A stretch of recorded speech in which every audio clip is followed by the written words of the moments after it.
우리는 지난 주일에 주기도문을 계속 묵상하면서 오늘 우리에게 일용할 양식을 주옵소서라고 고백을 하고 또한 묵상을 하면서 다음과 같이 우리가 제안을 좀 해보았습니다.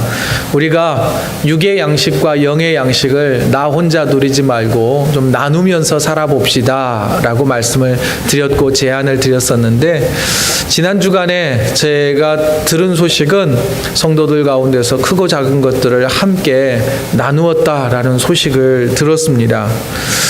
말씀을 실천하는 성도들, 말씀을 전하는 저 입장에서는, 목회자로서는 굉장히 기쁘고 감사하고 뿌듯한 한 주간이었습니다.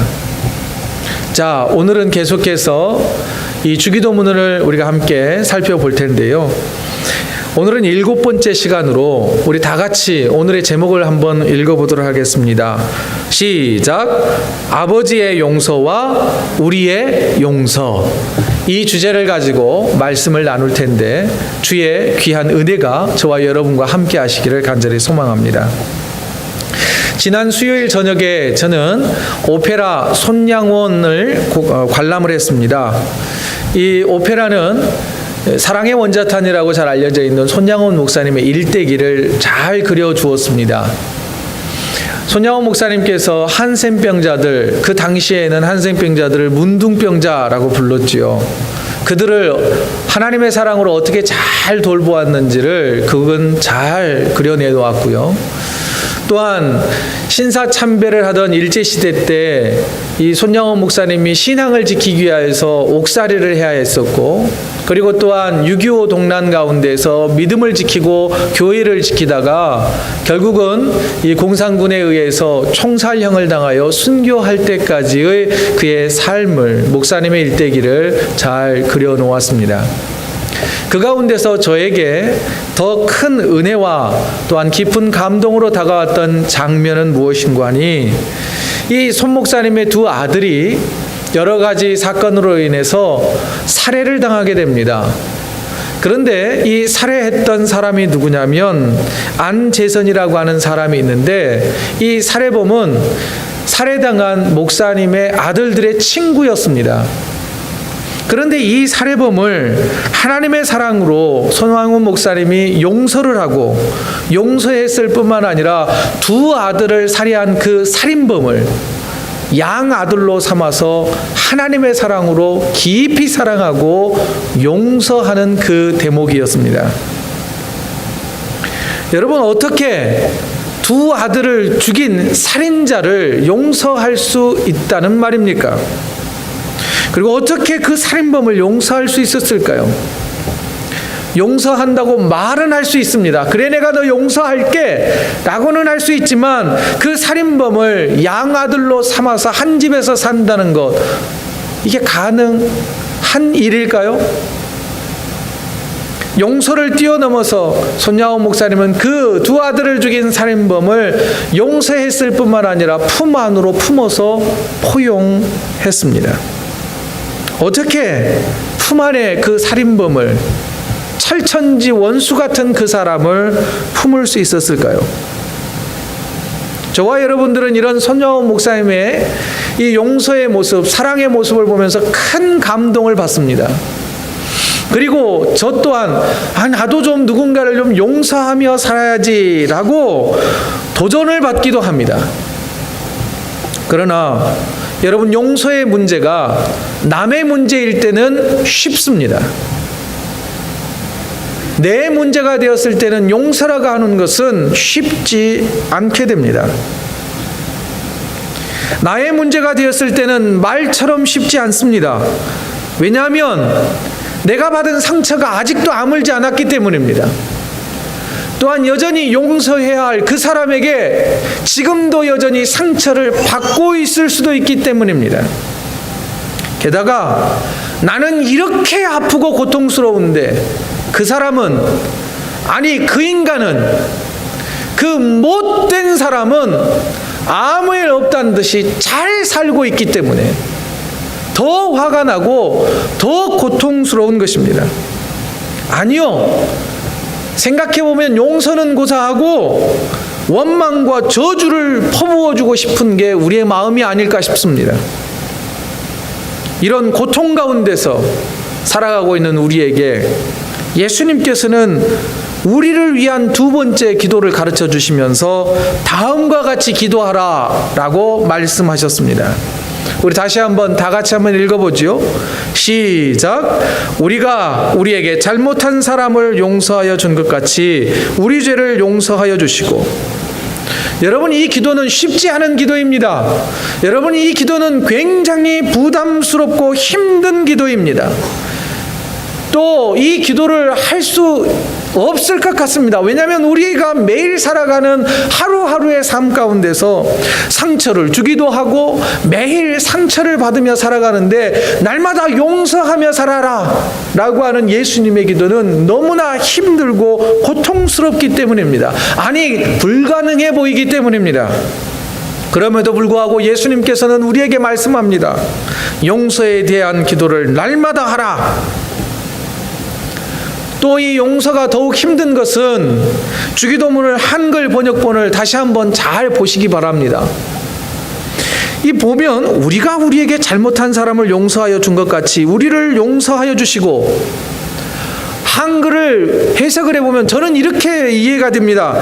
내가 먼저 누군가를 용서해 주면 하나님께서 그때 나를 용서해 주시겠다는 것으로 이해할 수가 있다는 겁니다. 여러분, 만일 이거를 거꾸로 말하자면 내가 먼저 누군가를 용서하지 않으면 하나님도 용서하지 않겠다라는 말씀으로 이해될 수 있어요. 물론 이 성경 말씀 마태복음 6장을 쭉 읽어가다가 보면 이 주기도문 마지막에 그와 비슷한 뉘앙스로 주님은 말씀하기도 합니다. 또한 보십시오. 잘못한 사람을 용서하여 준 것 같이요. 내가 어느 만큼 용서해 주느냐에 따라서 내가 용서받는 게 달라질 수 있다는 거예요. 내가 100만큼의 양으로 누군가를 용서했으니 용서해야만 나도 100만큼의 용서를 받을 수 있다라고 하는 것으로 오해할 소지가 굉장히 많습니다. 또 하나, 이 한글로 번역된 주기도문을 보면 하나님, 제가 누군가를 용서했으니, 내가 이만큼 용서했으니 마땅히 저도 이만큼의 용서를 받아야 하는 것 아니겠습니까? 라고 주님께 요청할 수 있는 것 또는 흥정할 수 있는 것처럼 해석될 오해의 소지가 굉장히 많습니다. 그렇다고 한다면 이 오해를 가지고 이 기도를 계속 대하면 더 힘들어지는 거죠. 내가 용서받아야 할 죄인이라는 것을 우리는 날마다 깨닫고 있기 때문이죠. 그러나 오늘 저와 여러분들에게 가르쳐 주시는 예수님의 기도는, 용서를 구하는 기도는 우리가 누군가를 많이 용서했다고 해서 하나님께 용서를 구할 수 있다는 것이 아니라는 것을 우리에게 가르쳐 주고 있습니다.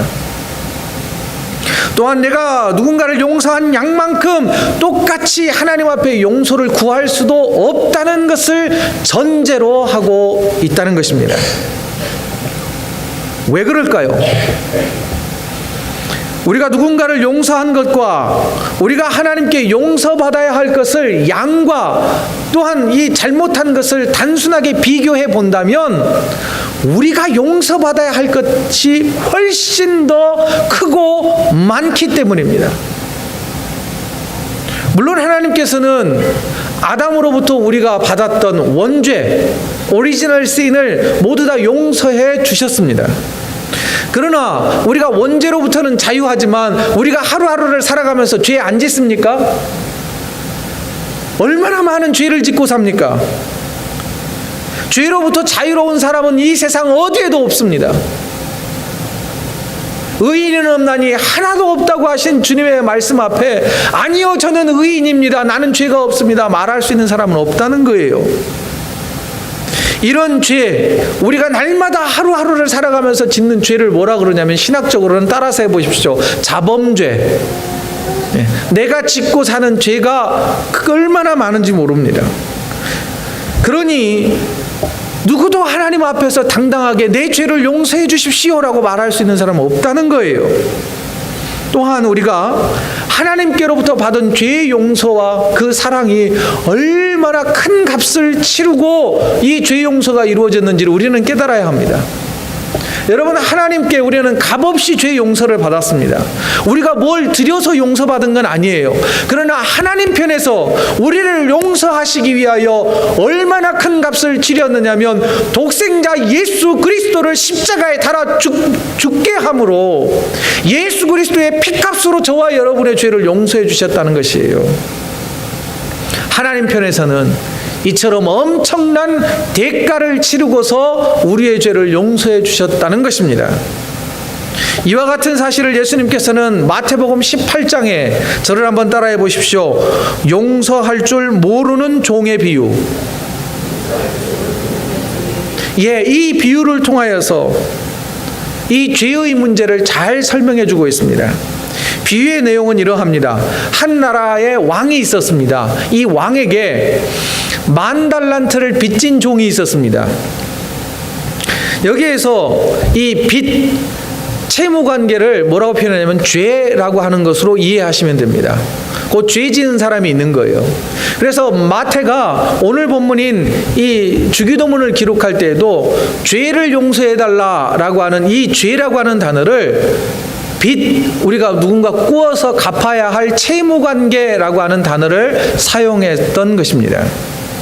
자, 왕이 빚을 갚지 않는 이 종을 불러다가 끌고 와서 빚을 갚으라고 추궁을 합니다.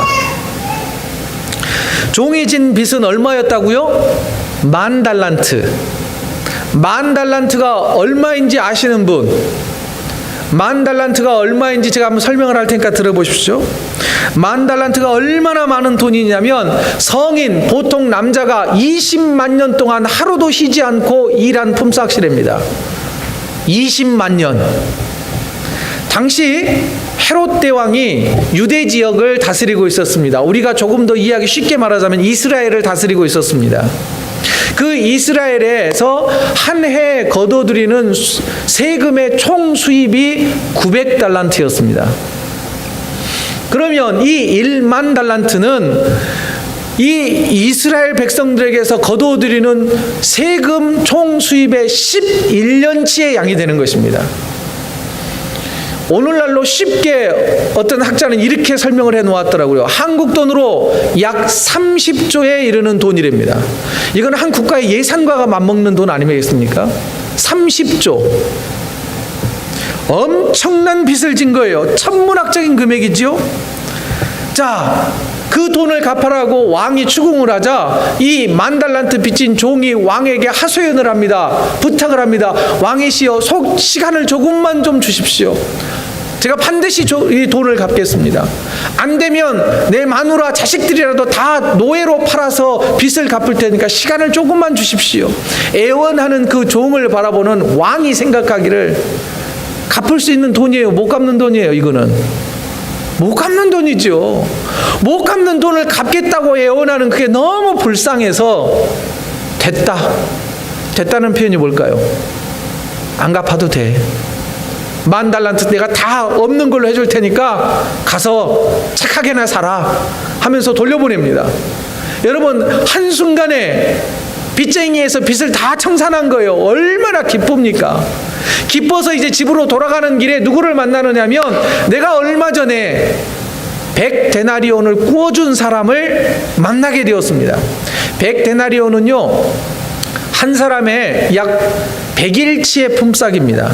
성인의 100일치의 품삯. 쉽게 표현하자면 한 석 달 정도의 월급을 이야기할 수 있죠. 그러자 그 사람을 만나자 10,000달란트 빚을 탕감받은 그 종이 부르는 거, 어이 자네 나 좀 보세요. 왜 빚 안 갚아? 100달란트가 어디 작은 돈이야? 빨리 돈 갚아. 그러면서 추궁하기 시작합니다.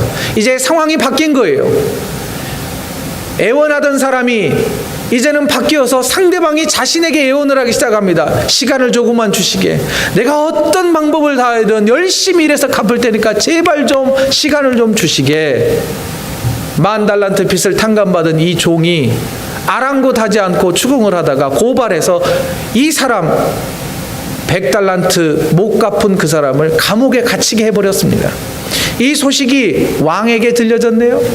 왕이 화를 내면서 그 1만 달란트 빚을 탕감받았던 그 종을 다시 불러다가 이 악한 종아라고 하면서 책망을 하며 그를 다시 감옥에 가두고 다시 1만 달란트 빚을 너에게 다시 돌려줄 테니 빚을 갚으라 라고 명령을 내렸습니다. 그러면서 이 비유에서 왕은 이 못된 종에게 다음과 같이 책망을 했습니다. 다 같이 한번 읽어보시죠. 시작. 내가 너를 불쌍히 여김과 같이 너도 내 동료를 불쌍히 여기님이 마땅하지 아니하냐고. 여러분, 이 말씀은 뭡니까?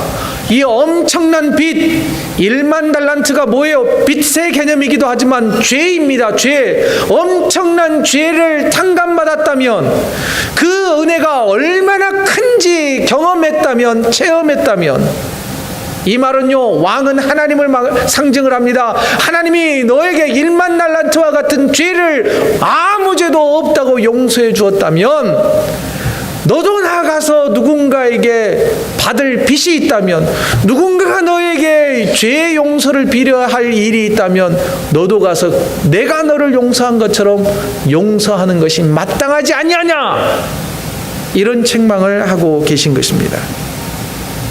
이 비유의 가르침은 뭐냐면, 아무 공로 없이, 아무 대가 없이 죄의 용서를 받았다는 것을 진심으로 감사히 여긴다면, 그것을 체험했다면 너도 그것의 1만 분의 1이라도 삶으로 실천하면서 살아야 한다라고 하는 부담스러운 명령인 것입니다.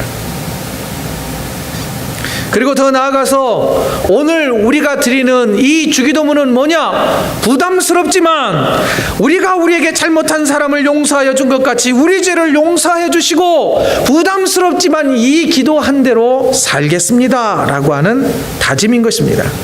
그러므로 오늘의 기도는 우리가 하나님께 아무 조건 없이 용서받은 것처럼 우리도 누군가를 용서하겠다는 결단의 약속이며 다짐의 기도가 되는 것입니다.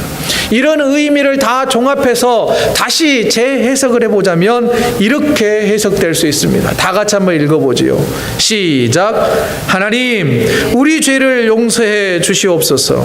그와 동시에 우리도 우리에게 빚진 자들을 용서하겠습니다. 먼저는 뭐예요? 하나님, 저는 죄인입니다. 죄를 탕감받긴 했지만 여전히 저는 죄인입니다 라고 하는 고백이 먼저 우선되는 겁니다. 그와 동시에 우리도 우리에게 빚진 자들을 용서하겠습니다 라고 하는 다짐과 약속의 기도가 되어야 한다는 것입니다. 그렇지만 여러분, 1만 달란트에 비하면 100달란트는 굉장히 푼돈이죠. 그죠? 굉장히 푼돈에 지나지 않습니다. 하지만 빠듯한 살림살이를 하는 사람이라면, 여러분, 100데나리온이 100일 동안 성인이 가서 일해야 할 이 품삯이라 그랬잖아요. 날마다 일할 수 있나요? 비 오는 날은 못하고, 허리 아픈 날은 못하고, 자식이 좀 사고 쳐서 학교 가야 되면 못하고 그러잖아요. 그러면 거의 한 4개월이 넘는 이 월급 아니겠습니까? 이거 없으면 위험해지는 가정이 생각보다 많지요. 아마 저희 집도 큰일 나요. 렌트비 못 냅니다. 그런 상황에 처해 있는 누군가에게, 야, 당신은 하나님으로부터 1만 달란트 빚진 것을 탕감받았는데 이 정도도 용서 못해? 하면서 함부로 말하셔서는 안 된다는 거예요. 그러므로 앞선 비유를요, 하나님께 용서받았으니 사람에게 용서해야 되는 것은 무조건 해야 된다라고 하는 것으로 해석해서는 큰 일이 벌어질 가능성이 많습니다. 또한 주기도를 암송하잖아요, 우리가. 또 오늘 우리가 이제 무슨 내용인지를 좀 배워갈 거 아닙니까? 용서받았으면 너도 용서해야 한다며 다짐했다며 결단했다며, 그러니 나도 용서해봐 라고 강요할 수는 없다는 거예요. 너도 용서를 실천해봐 라고 누군가에게 함부로 강요할 수도 없다는 것입니다. 또 성경 말씀을 아는 사람들은 또 이렇게 이야기할 거예요. 야, 예수님도 원수를 사랑하라 그랬다더라. 그런데 왜 너는 예수 믿는다면서 나를 용서 못하느냐? 또 형제를 70번씩 7번까지 용서하라 그랬는데 너는 도대체 예수 믿는다면서 그것도 못하냐? 너무 쉽게 그렇게 말해서는 안 된다는 것을 우리는 기억해야 합니다. 왜냐하면 사실 저와 여러분들은요, 누군가를 용서할 만큼 인격적이지 않습니다. 그리고 우리가 너그럽지도 못해요. 그뿐만 아니라 우리는 굉장히 감정적입니다. 그렇지 않습니까? 저만 그래요? 저만 그런가요? 김정미 집사님? 우리는 모두 다 굉장히 연약한 인간이기 때문이에요. 그럼에도 불구하고 그렇지만 우리가 누군가를 용서할 수 있는 것은 그 근거와 힘은 어디로부터 오느냐? 나에게 있는 게 아니라 주님이 나를 용서했다고 하는 그 사실, 용서받을 수 없는 죄인을 용서해 주셨다고 하는 그 은혜를 내가 받았기 때문에 누군가를 용서할 수 있는 것입니다. 자, 그러면 이제 용서에 대한 실제적인 나눔을 한번 해보죠.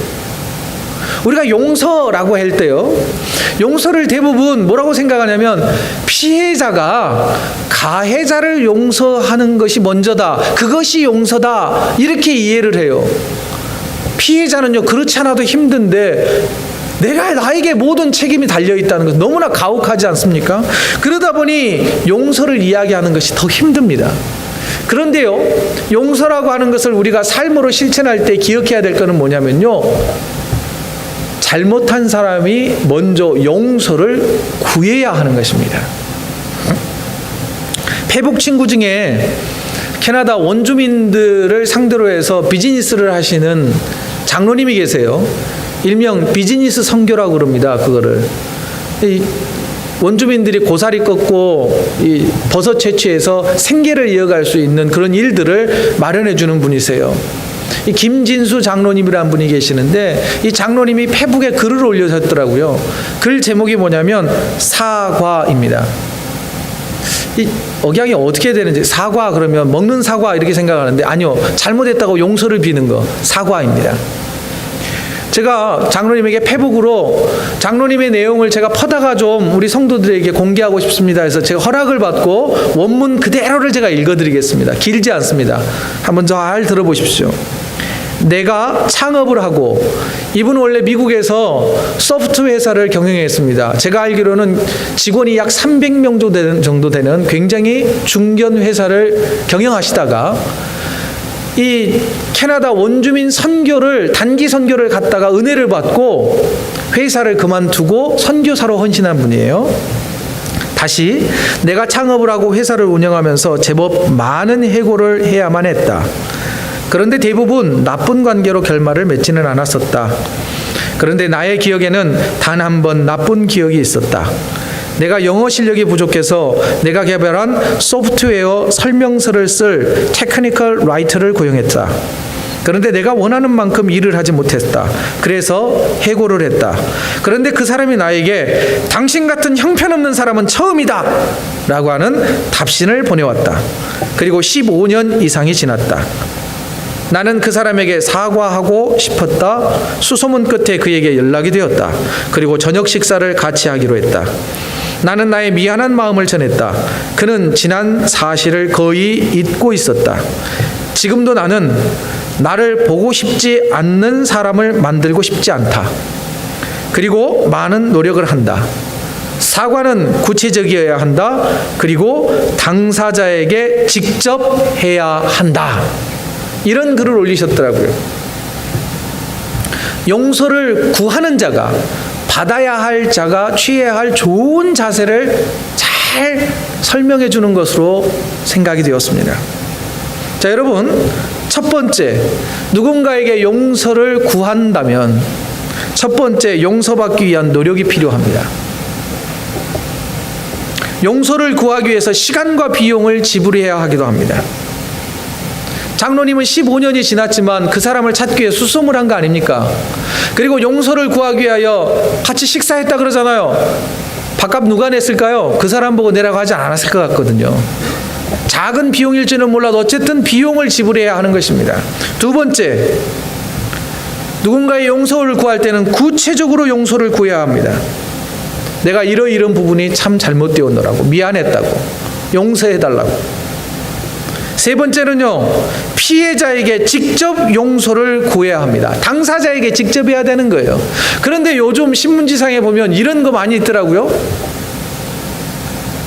참 죄송하게 생각합니다.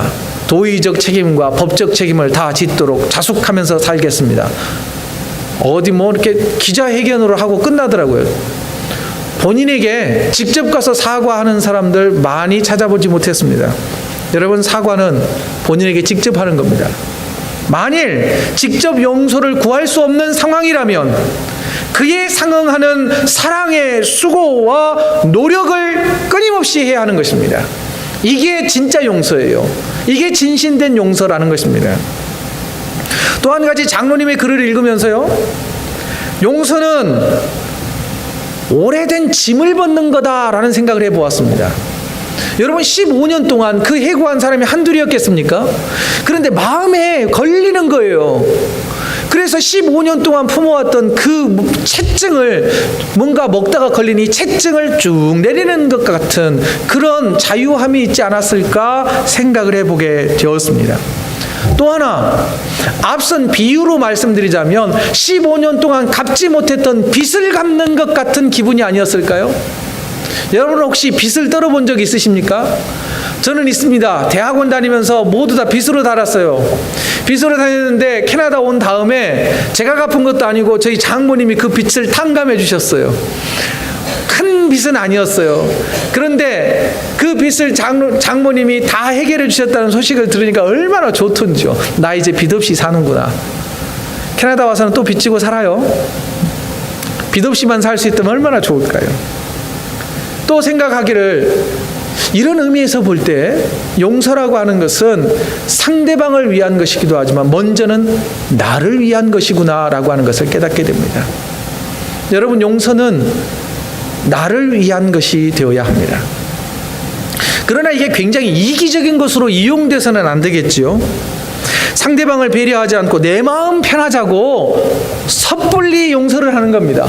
그 사람은 아직 용서할 준비가 안 되는데 미안해? 에이, 용서 좀 해줘.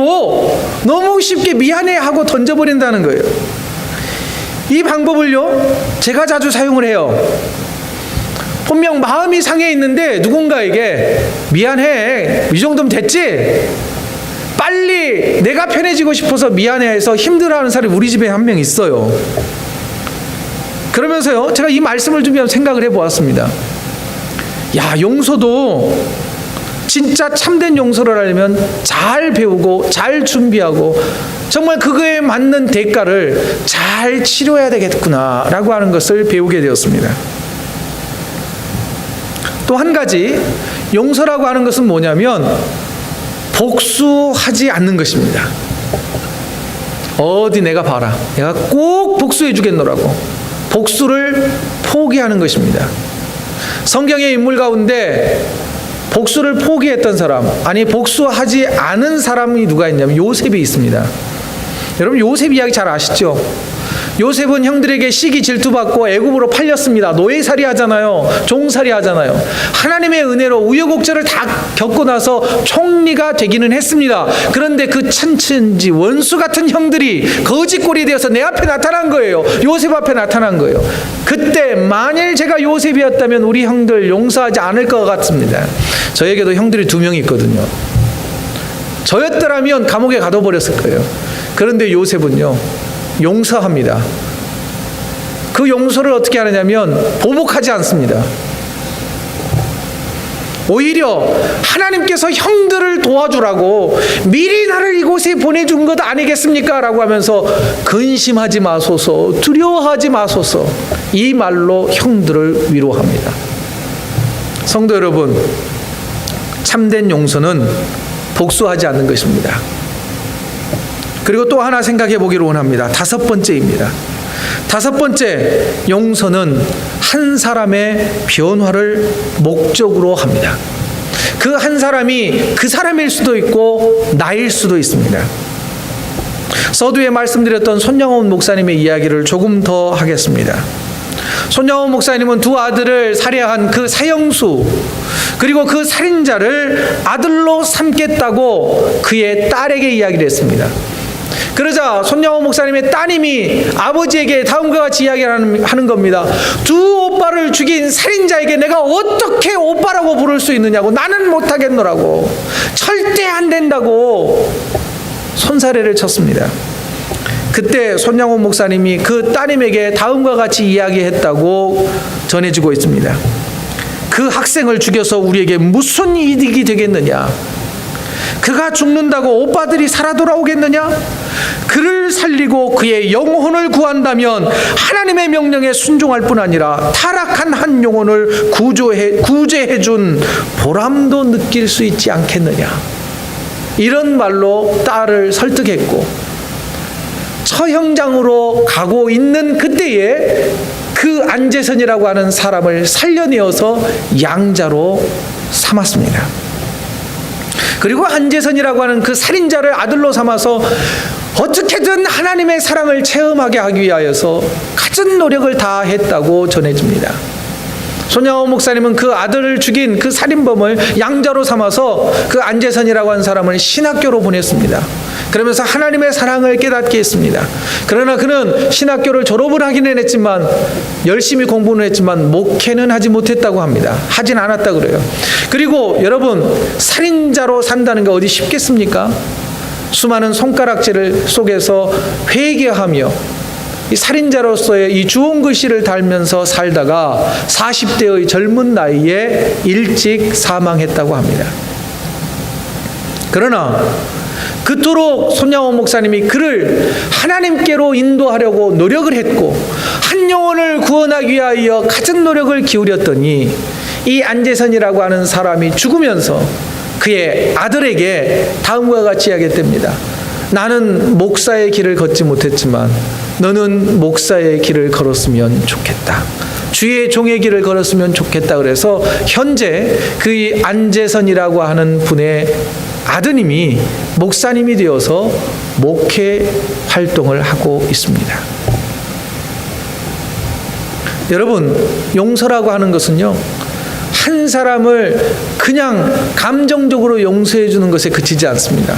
한 사람이 하나님께 더 가까이 가도록, 그리고 또한 그 사람이 구원받게 하기 위하여 용서를 하는 것입니다.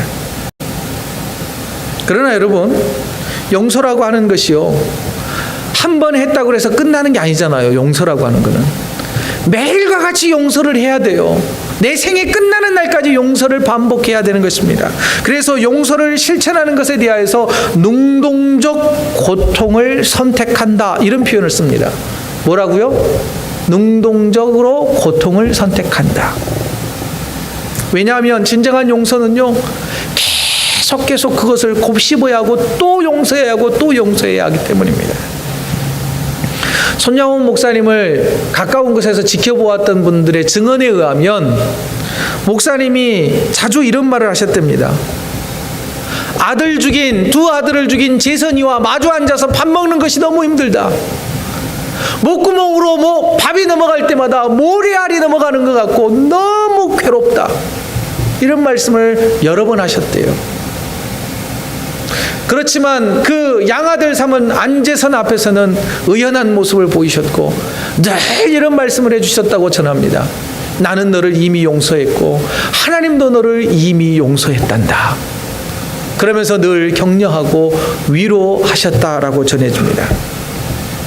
사랑하는 성도 여러분, 이처럼 용서는 쉬운 것이 아닙니다. 그러나 한번 생각해 보십시오. 저와 여러분들은 하나님 앞에, 하나님 제가 어떤 죄인지 아시지 않습니까? 그러나 용서해 주시라고 기도하지 않습니까? 하나님의 용서의 잣대는 무한제의 잣대를 요구하면서 우리의 용서의 잣대는 왜 그리 짧은지요? 우리가 생각하고 우리가 사용하는 잣대는 이중 잣대를 사용하고 있지는 않은지요? 사랑하는 성도 여러분, 하나님의 용서가 무한대라면 어렵고 힘들고 괴롭고 고통스럽지만 우리도 그 사랑받았으니 우리도 용서하기로 다짐해 보기를 원합니다.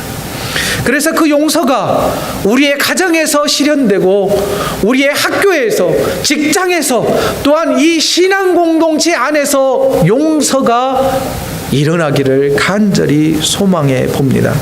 예, 저도 잘 압니다. 아직 용서를 이야기할 때가 아니라는 것 저도 압니다. 도저히 용서하지 못하겠다고 하는 그 감정, 한 번씩 이렇게 불쑥불쑥 올라오는 그 분통 터지는 그 감정이 있다는 것도 저도 이해가 됩니다. 여전히 꼭 본때를 보여줘야지, 내가 꼭 복수하고 말겠다고 하는 그 사람이 있는 것도 압니다. 저 또한 내 마음속에 그 사람을 떠올리면 분노가 치밀고 어떻게든 좀 갚아주고, 너 때문에 내가 이렇게 힘들었다고 꼭 말해주고 싶은 사람이 한두 명이 아닙니다. 그렇기 때문에 용서를 이야기하는 저 또한 괴롭습니다. 힘듭니다. 하지만 그럼에도 불구하고 우리가 주기도문을 날마다 암송하며 기도하기 위해서는 주님은 우리에게 요청합니다. 가르치셨습니다. 그럼에도 불구하고 용서하기로 다짐하라.